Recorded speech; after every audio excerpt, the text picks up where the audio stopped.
Before the opening bell, U.S. indices closing higher on Wednesday, led by shares in energy, consumer services, and food and staples retailing sectors.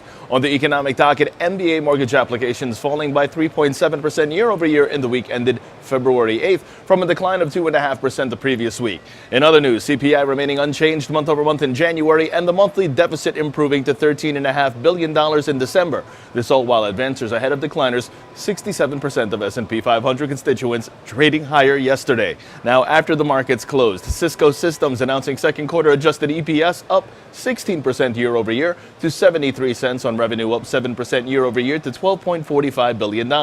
Asian markets mixed today. The Nikkei down 0.02%, the Hang Seng down 0.23%, China CSI 300 up 0.15%, and South Korea's Kospi up 1.11%. European markets gaining ground and U.S. futures calling for a positive start. Now, in terms of expectations today, Coca-Cola, Nvidia, CBS, CME Group all expected to release their earnings this session. While on the economic docket, 8:30 in the morning, we have both the January PPI final demand read and initial and continuing jobless claims figures, as well as December retail sales advance numbers and November business inventories. Over in the markets, the S&P 500 is where we begin. That sees the upside prevail, while the Nasdaq sees further upside, but that's also in focus. The relative strength index advocates for further upside. Long positions above 7,003 are favored with targets at 70.70 and 71.20 in extension, while the Dow Jones sees the upside prevail.